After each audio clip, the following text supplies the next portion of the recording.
गोस्वामी जी महाराज पूर्व प्रसंग में वर्णन किए कि जो श्री शंकर भगवान कलयुग के प्राणियों के हित के लिए साबर मंत्र का सृजन किए, साबर मंत्र बनाए। जो साबर मंत्र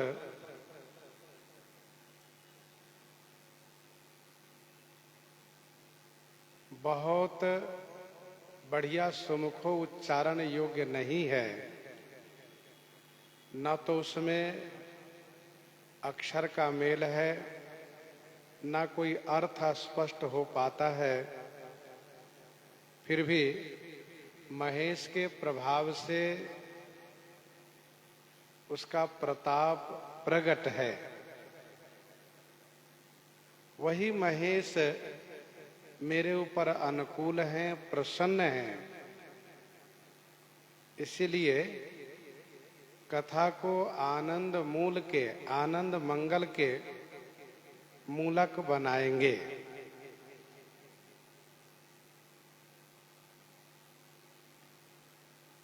मैं शिव पार्वती को स्मरण करके, उनकी प्रसन्नता को प्राप्त करके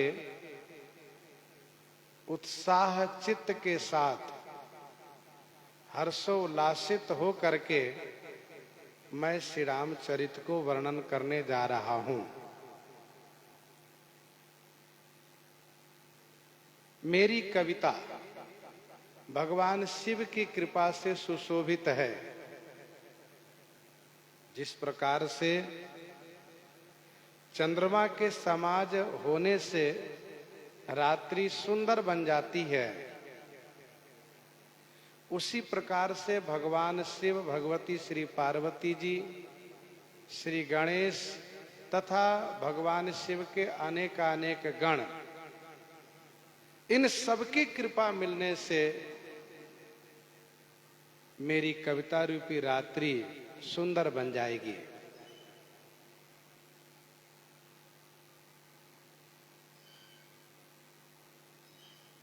शशि समाज मिली मनहु सुराती।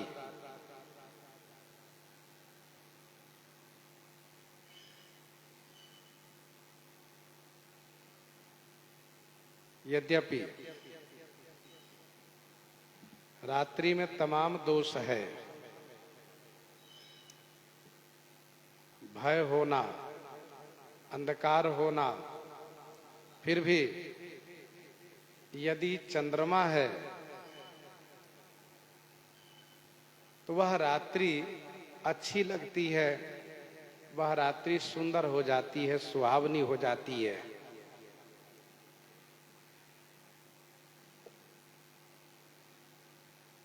इसके बाद भगवान शिव, इसके बाद गोस्वामी श्री तुलसीदास जी महाराज उन सभी को आशीर्वाद दे रहे हैं। किन सबको? कि जो यह कथा माने इस कथा को स्नेह के साथ सचेत माने सावधान हो करके, समझ करके कहेंगे और सुनेंगे। होई है राम चरण अनुरागी, कलिमल रहित सुमंगल भागी।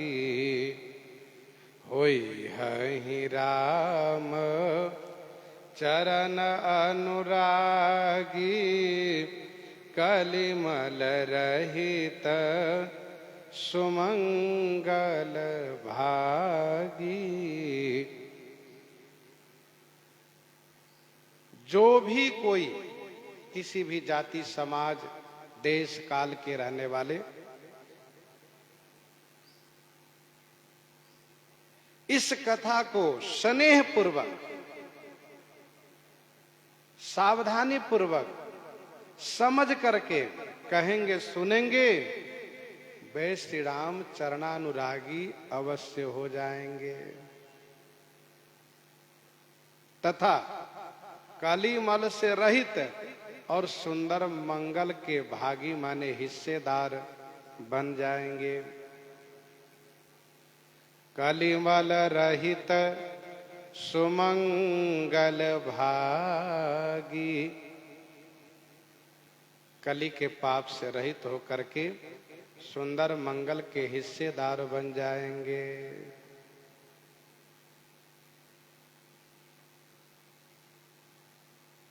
यह आशीर्वाद है मानसकार का।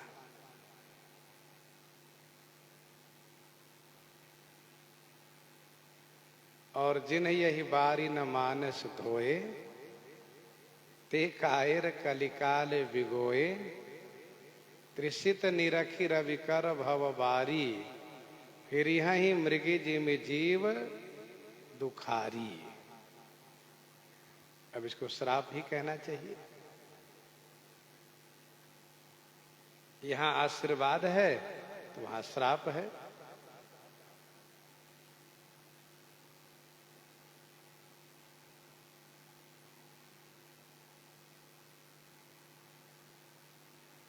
गोस्वामी जी अन्यत्र भी आशीर्वाद दिए।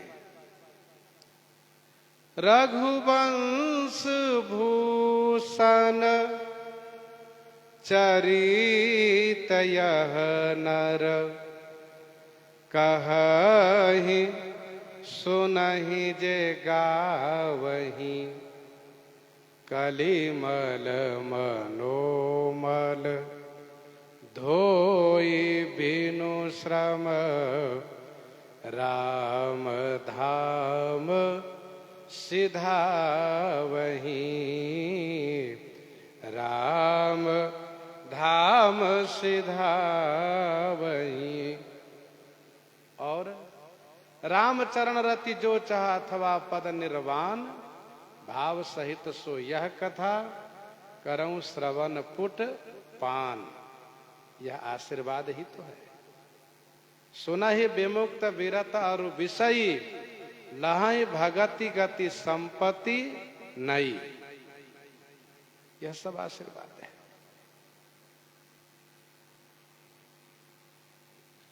हो यही रामचरण अनुरागी, यह उपासना का फल है। कलिमल रहित, यह कर्म का फल है। सुमंगल भागी होना, यह ज्ञान का फल है। अर्थात श्रीमद् रामचरितमानस के माध्यम से श्री राम कथा श्रवण करने वाले को उपासना, कर्म और ज्ञान तीनों का फल मिलेगा।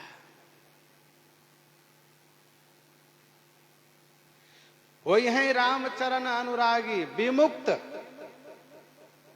और कलिमल रहित, यह विषय, और सुमंगल भागी विरति। सुना ही विमुक्त, विरत और विषय, तीनों को लाभ होगा। विमुक्त होगा वह अनुरागी होंगे, जो विषय होंगे वह कलिमल रहित होंगे, और जो विरत होंगे वह सुमंगल भागी हो जाएंगे।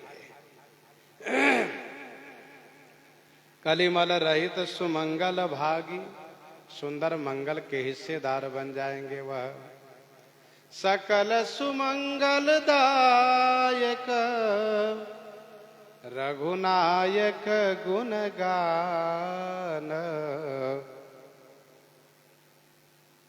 सादर सुनहि जे तरहि भव, सिंधु बिना जल जान। क्योंकि श्री रघुनाथ जी का गुणगान सकल सुमंगल दायक है। अब आगे कहते हैं, सपने हूँ साचे हूँ मोहि पर, जौहर गौरी पसाऊ, तो फुर होई जो कहे सब, भाषा भनित प्रभाव, भाषा भनित प्रभाव, सपने हो साचे हूँ मोहि पर, जौ हर गौरी पसाऊ।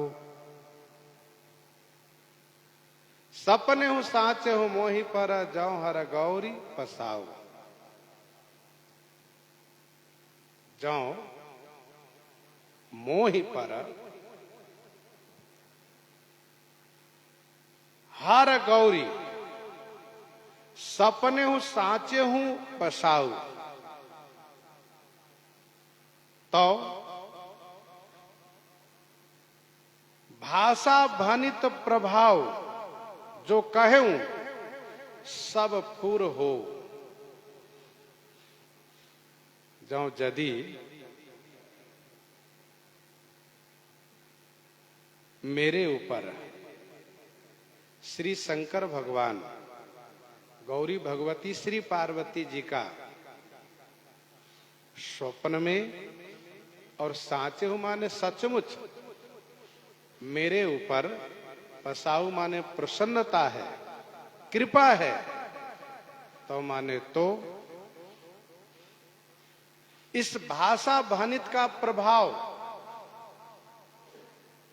जो मैंने कहा है वह सब फुर हो, फुर माने सत्य हो जाए। तो फुर होई जो कहे सब, भाषा भनीति प्रभाव, सपने हूँ साचे हूँ मोहि पर।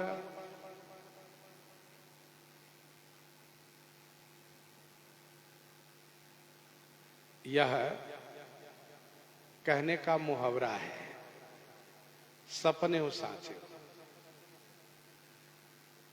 सपने में और साचे हो, सपने में भी और सचमुच यदि मेरे ऊपर आप प्रसन्न हैं तो, यह कहने का मुहावरा है। दूसरा इसका भाव यह है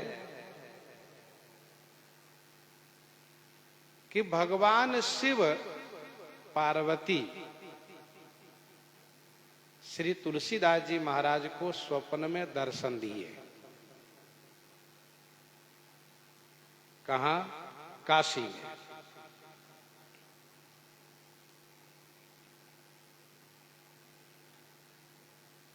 जब 7 दिन तक गोस्वामी जी महाराज लिखते गए और उनका लेख गुप्त होता गया, तो 8वें दिन श्री तुलसीदास जी महाराज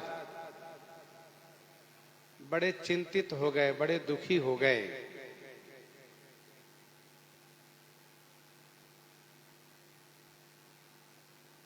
तब रात्रि में स्वप्न में भगवान शिव पार्वती जी का दर्शन हुआ।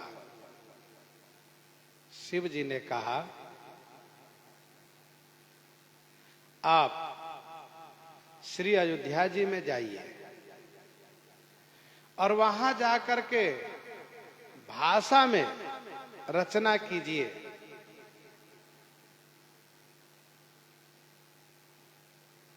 तथा संस्कृत के पीछे मत परेशान होइए। मेरे आशीर्वाद से आप द्वारा रचित भाषा में श्री रामचरित सामवेद की ऋचाओं के अनुसार, सामवेद की ऋचाओं के अनुसार फलप्रद होगा, कल्याणकारी होगा। अर्थात सामवेद के मंत्र के जैसा प्रभावशाली होगा। सामवेद की ऋचा के अनुसार ये महत्वपरक होगा।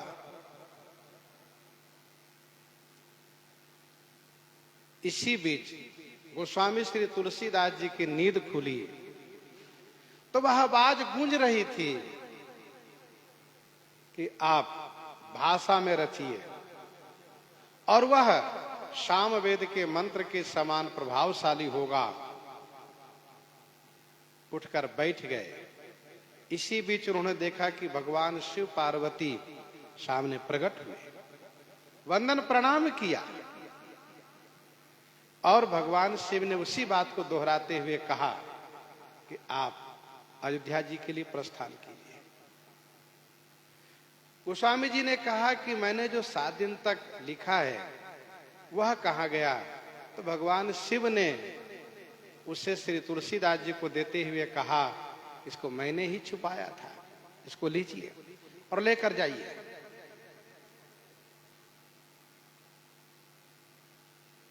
गोस्वामी श्री तुलसीदास जी महाराज उसको लेकर के श्री अयोध्या जी आए। उसी बात को यहां पर कह रहे हैं कि सपने हो साँचे हो मोहि पर, जौहर गौरी पसाऊ। सावर मंत्र में फूर शब्द का प्रयोग किया जाता है, इसलिए यहां पर भी गोस्वामी जी ने फूर शब्द का प्रयोग किया। तो फुर होई जो कहे सब, भाषा भनित प्रभाव।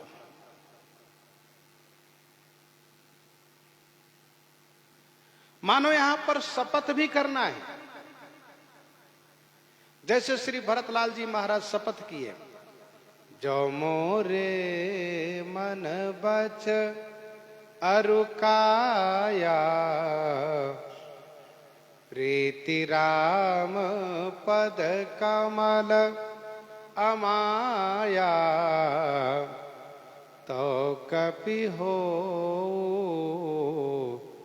विगत श्रम सूला, जो मोह पर रघु पति अनुकूला, जो मोह पर रघु पति अनुकूला, तव कपि हो विगत श्रम सूला, जो मोह पर रघुपति अनुकूला।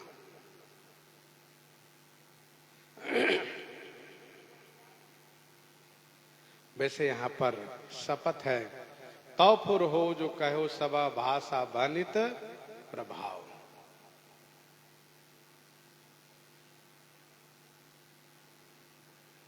बंधौ अवध पुरी अति पावनी, सरजू सरी कली कलुष नसावनी। बंधौ अवध पुरी अति पावनी, सरजू सरी कली कलुष नसावनी। अति पावनी अवधपुरी बंदौ, कली कलुष नसावनी, सरजू सरी बंदौ। अथवा अति पावनी कली कलुष नसावनी, अवधपुरी सरजू सरी बंदौ। अति पावनी माने बहुत बड़ी पावनी, अतिशय पावनी श्री अयोध्या धाम को मैं वंदन प्रणाम करता हूं। कली के समस्त कलुष माने पापों को नष्ट करने वाली श्री सरजू नदी को मैं वंदन प्रणाम करता हूं।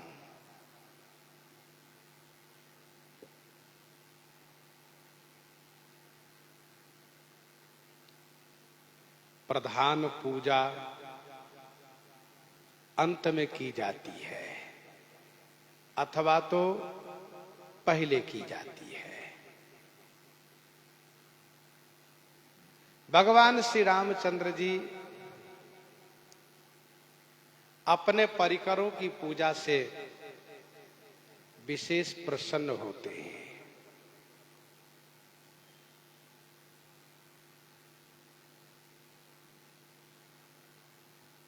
अवधपुरी, वह अवधपुरी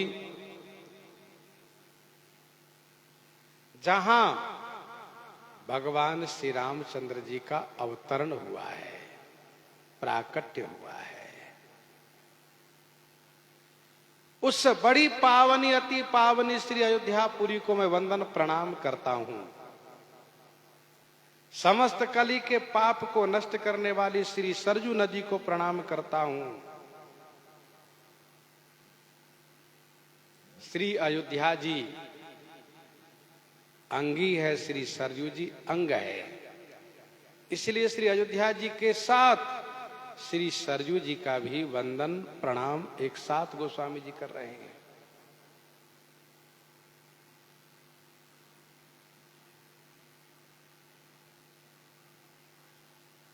अवधपुरी न बध कैश्चिदिति अवध, न बध कैश्चिदिति अवध, किसी से जो नष्ट न हो वह अवध, जो किसी से पराजित न हो वह अवध। यह श्री अयोध्या धाम है।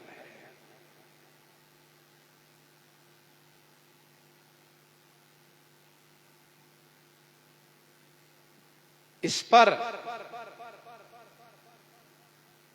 किसी का स्वामित्व स्थापित हो नहीं पाया, चल नहीं पाया।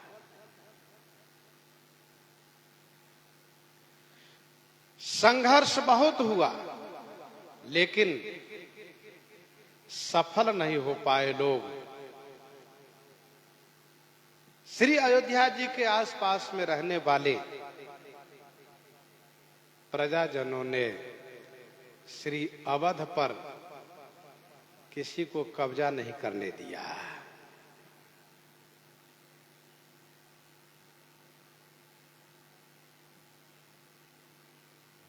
उस दुष्ट लोगों ने, जिसने मंदिर को ध्वस्त करके मस्जिद खड़ा किया, फिर भी मस्जिद में वह कभी पूर्ण रूप से काबिज नहीं रहा। श्री काशी जी, मथुरा जी, अर्थात श्री काशी विश्वनाथ भगवान के वह मंदिर, भगवान श्री कृष्ण के वह जन्म स्थान पर लोग काबिज हो गए, लेकिन यहां काबिज नहीं हो पाए थे।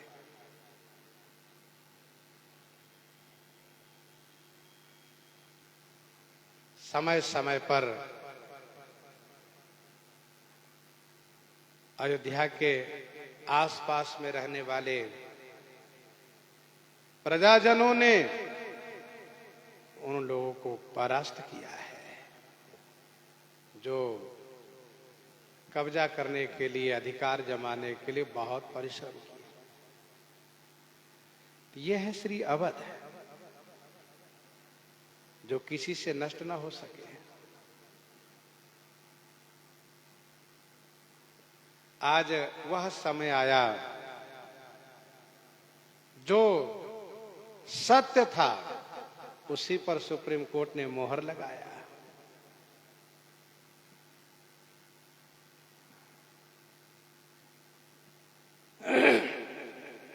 बंधव अवधपुरी अति पावन, सरजू सरी कली कलुष न सावन।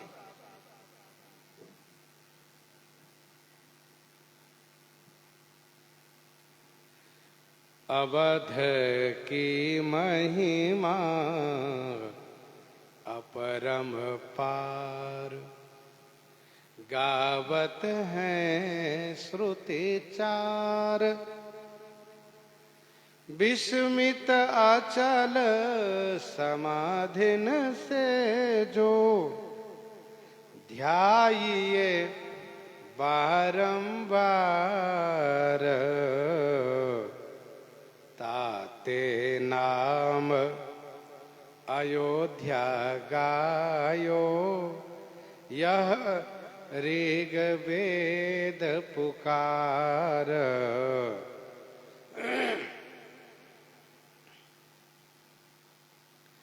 राजधानी परवल कंचनमय राजधानी प्रबल कंचनमय 8 चक्र नव द्वार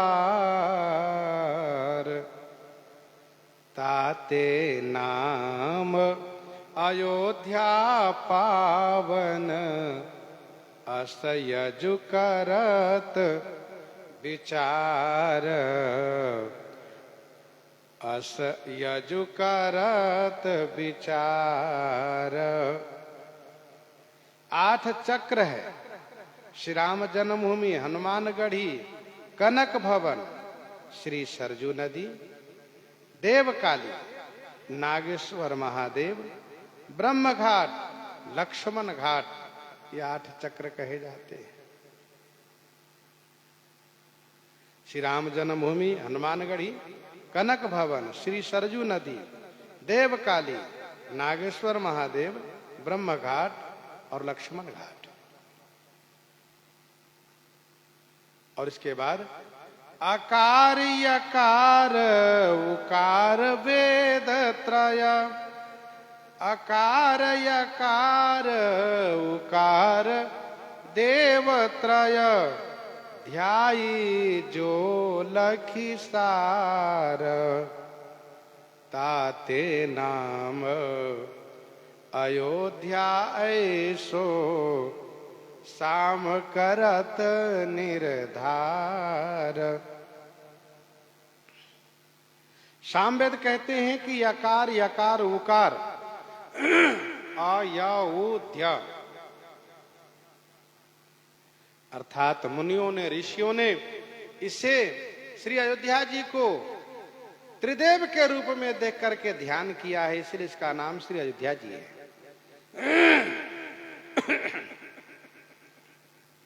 और जगमग कोस जहां अपराजित जगमग कोस जहां अपराजित ब्रह्मदेव आगार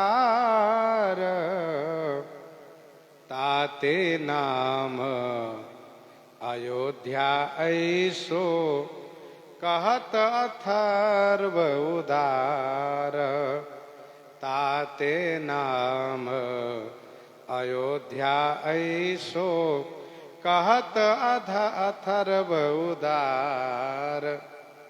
जगमग कोश जहां पराजित ब्रह्मदेव आगार ताते नाम अयोध्या ऐसो कहत अथर्व उदार। यह श्री राम सुधा ग्रंथ का पद है। श्री काष्ट जीवा स्वामी जी ने लिखा है इस पद को।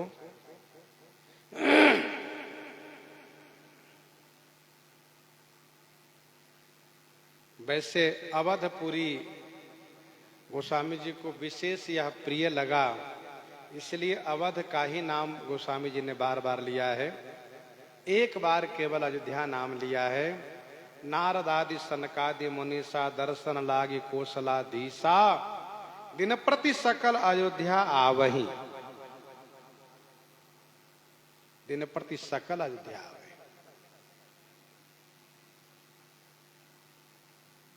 अयोध्या शब्द का अर्थ आपने सुना। अकारो वासुदेवः स्यात् यकारोस्ति प्रजापति। अकारो वासुदेवः स्यात् यकारोस्ति प्रजापति। उकारो रुद्र रूपस्तु ताम ध्यायन्ति मुनीश्वराः। उकारो रुद्र रूपस्तु ताम ध्यायन्ति मुनीश्वराः।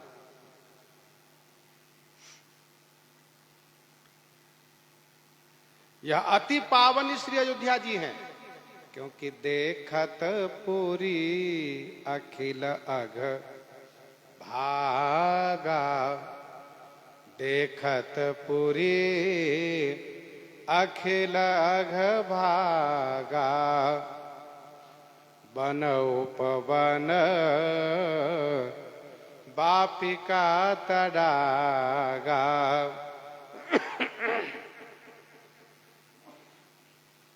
वनोपवन बापी का तड़ागा।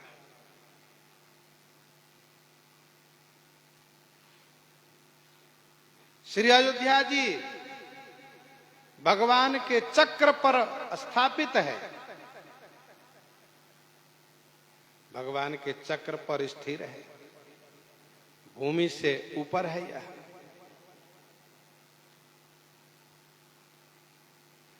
श्री अयोध्या जी में 7 हरि हैं, चंद्र हरि हैं,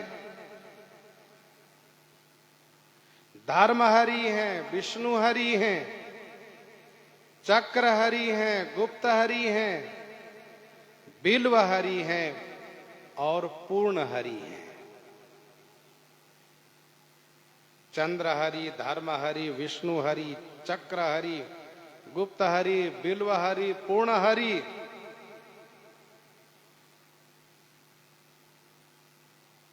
सरजो सरि कलि कलुष सावनी, समस्त कली के पाप को नष्ट करती हैं श्री सरजू जी। जाम जनते बिनहि प्रयासा, मम समीप नर पावहि बासा। उत्तर दिशि बह सरजू पावनी, जन्म भूमि मम पूरी सुहावनी।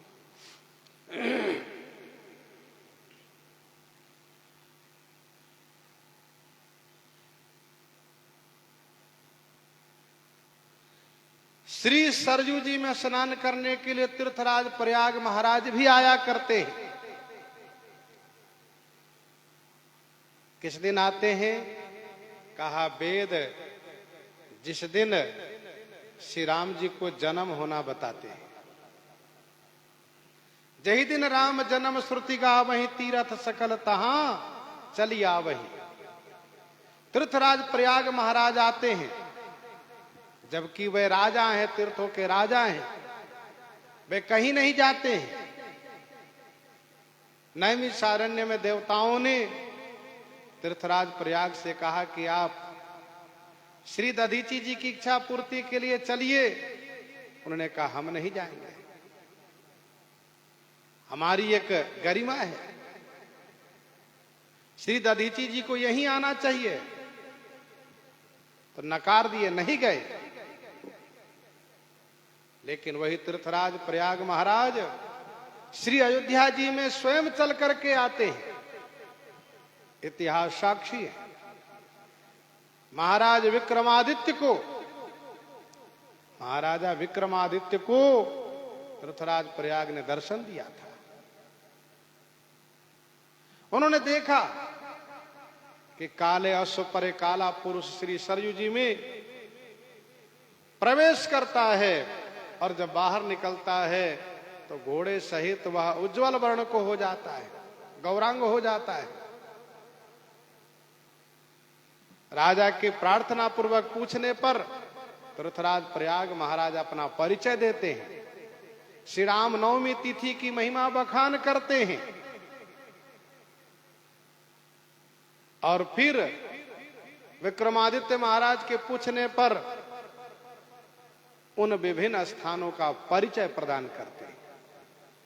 कहने का अभिप्राय यह है कि तीर्थराज प्रयाग महाराज भी श्री अयोध्या जी आया करते हैं, क्योंकि तीर्थराज प्रयाग में माघ के महीने में कल्पवास करके तमाम लोग जाकर स्नान करते हैं। सब अपना अपना पाप धुल करके आते हैं।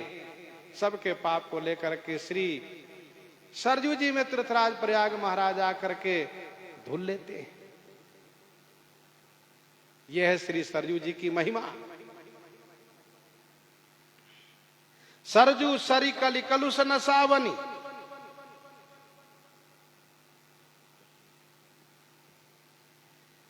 श्री अयोध्या जी की महिमा के संदर्भ में रुद्रयामल अयोध्या महात्मा में श्री वशिष्ठ संहिता में विस्तार से वर्णन है।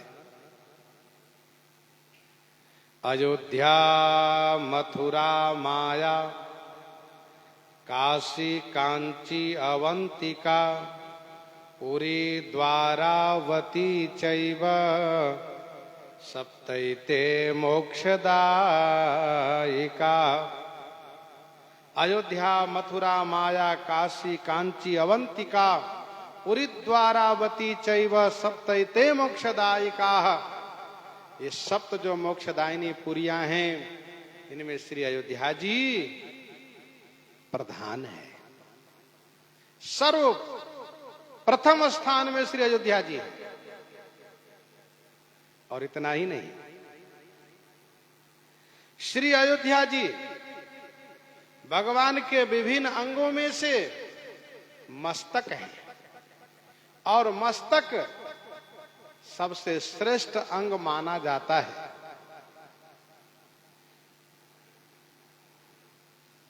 रुद्रयामल का यह श्लोक है, विष्णुपाद अवंतिका गुणवती, विष्णुपाद अवंतिका गुणवती, मध्यम च कांचीपुरीं, नाभं द्वारावतीं तथां च हृदय मायापुरीं पुण्यदा, ग्रीवां मूलमुदाहरन्ति मथुरा, नासाग्रवाराणसी, मे तद ब्रह्म पदं वदन्ति मुनियोः, अयोध्यापुरी मस्तके। अयोध्यापुरी मस्तके, श्री अयोध्या धाम मस्तक है।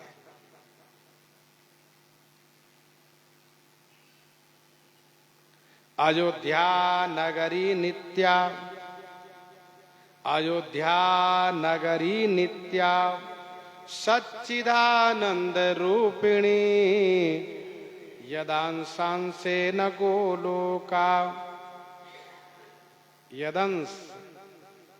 यदंशांसेन गोलोका, वैकुंठद्याः प्रतिष्ठिताः। यह वशिष्ठ संहिता का श्लोक है। श्री अयोध्या सच्चिदानंद स्वरूपिणी है। इनके अंश से गोलोक, वैकुंठ आदि उत्पन्न हुए हैं। रुद्रयामल का एक और प्रसिद्ध श्लोक है, अयोध्या च पर ब्रह्म सरजुः सगुणः पुमान्, अयोध्या च परम ब्रह्म सरजु सगुणः पुमान्, तन्निवासी जगन्नाथ सत्यं सत्यं वदाम्यहम्, सत्यं सत्यं वदाम्यहम्।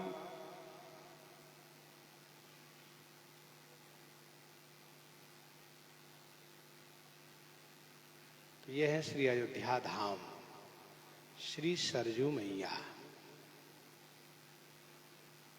बंदो अवधपुरी अति पावनी, सरजू सरी कलि कलुष नसावनी, प्रणवं पुर नर नारी बहोरी, प्रणवं पुर नर नारी बहोरी, ममता जिन्ह पर प्रभु हिन थोरी, ममता जिन्ह पर प्रभु हिन थोरी, प्रणवं पुर नर नारी बहोरी। बहोरी पुर नर नारी प्रणवं। बहोरी माने पुनः, पुर के सभी नर नारी को प्रणव माने प्रणाम करता हूं। ममता जिन्ह पर प्रभु ही न थोरी, जिन पर प्रभु की ममता थोड़ी नहीं अर्थात बहुत है। ममता जिन पर प्रभु ही न थोरी। प्रणवौ पुर नर नारी बहोरी। बहोरी माने फिर पुर के सभी नर नारी को मैं वंदन प्रणाम करता हूं, क्योंकि तन निवासी जगन्नाथ सत्यम सत्यम वदाम्यहम्। ये सब भगवान जगन्नाथ के स्वरूप हैं।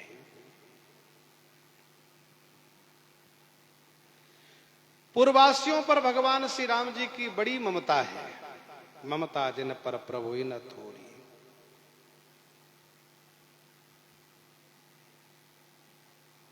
अति प्रिय मोही यहाँ के बासी, मम धामदापुरी सुख राशि। भगवान श्री राघवेंद्र सरकार को अयोध्या और अयोध्यावासी पर विशेष ममत्व है। तभी तो कहते हैं यद्यपि सब वैकुंठ बखाना, वेद पुराण विदित जग जाना, अवधपुरी संप्रिय नहीं सो, यह प्रसंग जानहि को।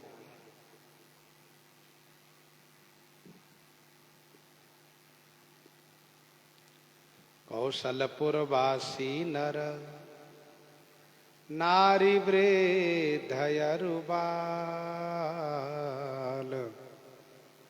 प्राण हुते प्रिय लागत, सब कह राम कृपाल।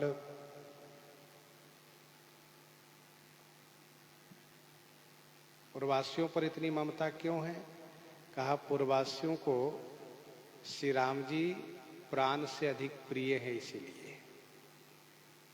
जे यथा माम प्रपद्यन्ते तांस तथैव भजाम्यहम्। जिन पर प्रभु की इतनी बड़ी ममता है, उन पूर्ववासियों का श्री राम जी में कैसा प्रेम है? कहा प्राण होते प्रिय लागत, सब कह राम कृपाल। ममता जिन पर प्रभु ही न थोरी। जिनमें ममता होती है उनका दोष नहीं दिखाई देता है, उनके प्रति नाराजगी नहीं होती, उनके प्रति रोष नहीं होता है, भले वह अपराध कर बैठा हो।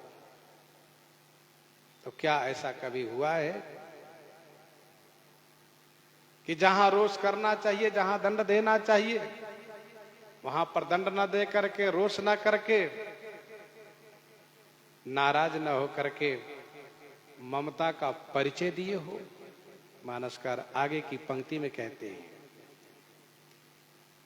सिय निंदक अघ ओघ न साये। सिय निंदक अघ ओघ न साये, लोक विशोक बनाई बसाए। लोक विशोक बनाई बसाए। सिय निंदक अघ ओघ न साये, लोक विशोक बनाई बसाए।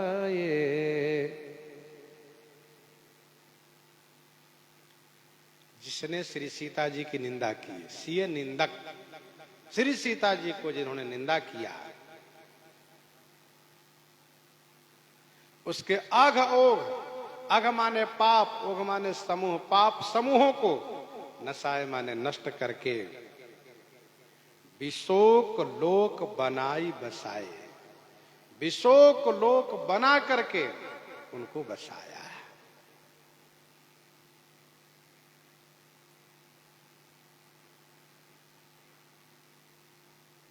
सिय निंदक अघ ओघ नसाए। कुछ लोग इस कथा को छेपक मानते हैं।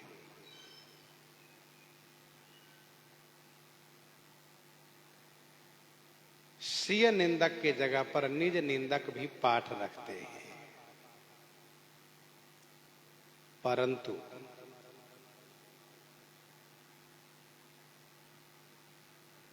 यह कथा श्रीमद् वाल्मीकि रामायण में भी वर्णित है। यद्यपि श्रीमद् वाल्मीकि रामायण के उत्तरकांड को कुछ विद्वान महापुरुष स्वीकार नहीं करते हैं, फिर भी वहां वर्णित है। गोस्वामी श्री तुलसीदास जी महाराज इस कथा को रामज्ञा प्रश्न, दोहावली, रामज्ञा प्रश्न 6, 6, 7 में पढ़ना चाहिए। दोहावली 492, 93 में, कवितावली उत्तरकांड 6, 139, 40 में पढ़ना चाहिए। गीतावली उत्तरकांड 25 से लेकर के 36 तक पद में पढ़ना चाहिए। विनय पत्रिका 152, 165 पद में गोस्वामी जी ने यह वर्णन किया है।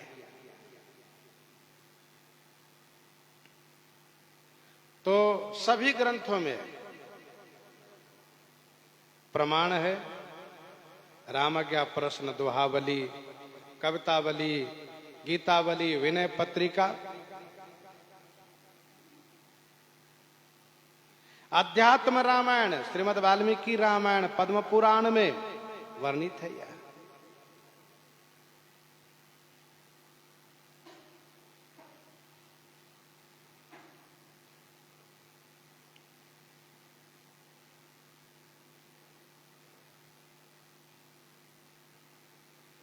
और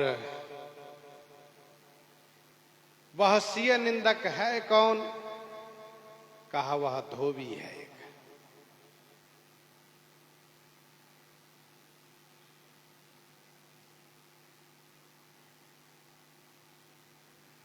और वह धोबी है कौन? तो उसके बारे में भी कथा है कि यह पूर्व जन्म का सुख है।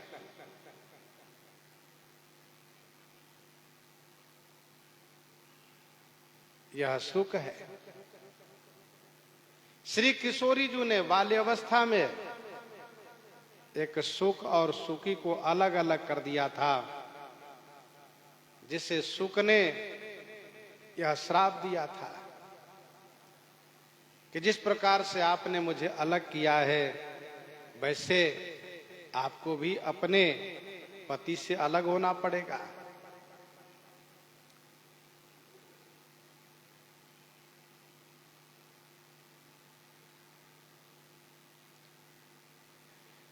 महर्षि श्री वाल्मीकि जी महाराज श्री किशोरी जी के प्रति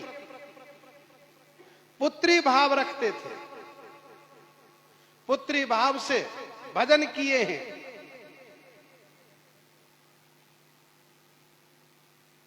उसके उस मनोरथ को, उनके उस मनोरथ को पूरा करना था, इसलिए भी यह चरित किया गया।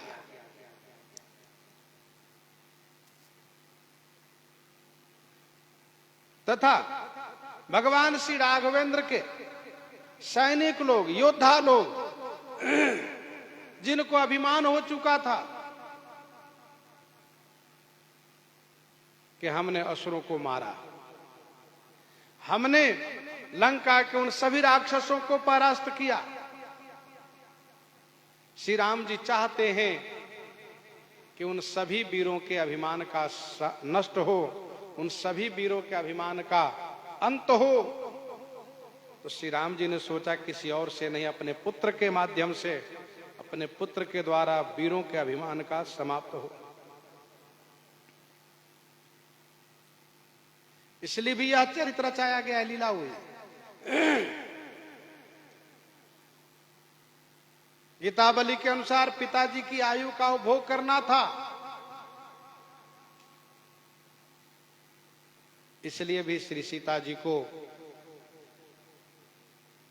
वन भेजना यह कारण बना था।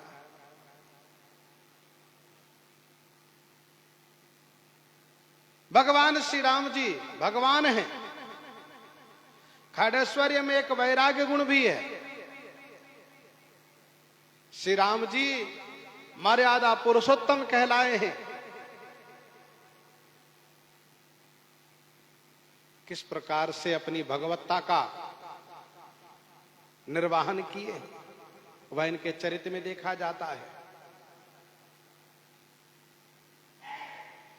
जो घटनाक्रम को ठीक से नहीं समझ पाते हैं, वे श्री राम जी पर तमाम प्रकार के दोष लगा देते हैं। धोबी तो एक माध्यम था, माना कि धोबी कारण बना तो वह पूर्व जन्म का सुख था। महर्षि वाल्मीकि जी का श्री सीता जी के प्रति वात्सल्य भाव था, एक वो भी कारण था चरित्र होने का। श्री राम जी के वीरों को जो अभिमान हो गया था, उस अभिमान का भी नष्ट करना था। पिताजी का आयु का भी उपभोग करना था। पिताजी श्री चक्रवर्ती महाराज अवधेश जी अपनी पूरी आयु भोग करके नहीं स्वर्ग पधारे, बल्कि आयु रहते ही स्वर्ग चले गए थे।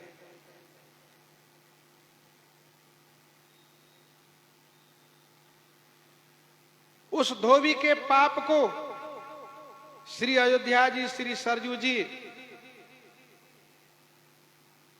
नष्ट करने में अपनी असमर्थता दिखाए। श्री अयोध्या जी ने, श्री सरयू जी ने कहा कि हम इनके पाप को नष्ट नहीं कर सकते। प्रजा लोग उनसे बहुत नफरत करने लगे, घृणा करने लगे।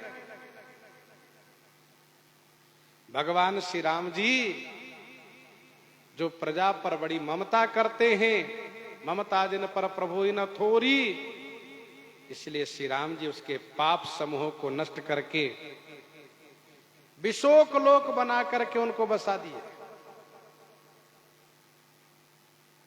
नित्यधाम साकेत के दक्षिण द्वार पर शांतानिकपुर में इनको निवास दिए।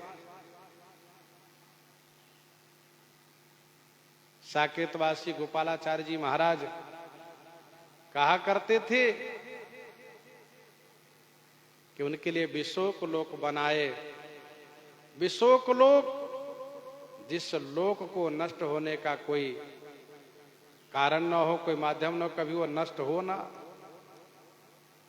नष्ट न होने वाला लोक बना करके उनको बसाए, उनको अलग से सुख सुविधा दिए। सिय निंदक यघ ओघ नसाए, लोक विशोक बनाए बसाए। तो आपने रामज्ञा प्रश्न, दोहावली, कवितावली, गीतावली, विनय पत्रिका का पद संख्या सुना है। इन पदों को आप पढ़ेंगे तो और सभी भाव स्पष्ट हो जाएगा। बंदौ कौसल्या दिशि प्राची, बंदौ कौसल्या दिशि प्राची, कीरति जासु सकल जग माची, कीरति जासु सकल जग माची, बंदौ कौसल्या दिशि प्राची। बंदौ कौसल्या दिशि प्राची, कीरति जासु सकल जग माची। श्री कौशल्या जी रूपी प्राची दिशि बंदौ, श्री कौशल्या जी रूपी प्राची दिशि माने पूर्व दिशा को मैं वंदन प्रणाम करता हूं। जासु कीरति सकल जग माची, जिनकी कीरति संपूर्ण जगत में, माची माने फैली हुई है। बंदौ कौशल्या दिशि प्राची, श्री कौशल्या जी को सबसे अलग करके वंदन किए, क्योंकि सबसे बड़ी भाग्यशालिनी तो श्री कौशल्या जी हैं, जिनके उदर में भगवान निवास किए।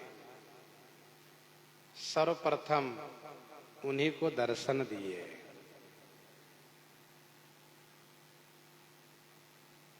महाराजा श्री चक्रवर्ती अवधेश जी की पटरानी होने का सौभाग्य इन्हीं को मिला। भगवान श्री राघवेंद्र सरकार के द्वारा अलौकिक ज्ञान प्राप्त होने का वरदान इन्हीं को मिला। मातु विवेक अलौकिक तोरे, कबहु न मिटहि अनुग्रह मोरे।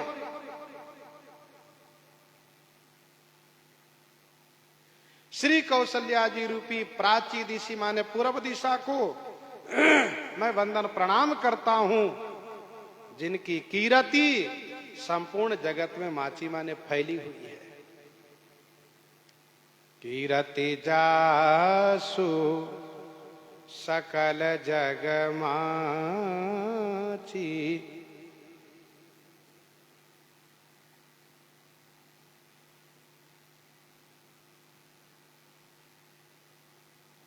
श्रीमद् भागवत जी में दसम स्कंद के तीसरे अध्याय के 8वां श्लोक में श्री देवकी जी को प्राची दिशि कहा है श्री सुखदेव जी ने।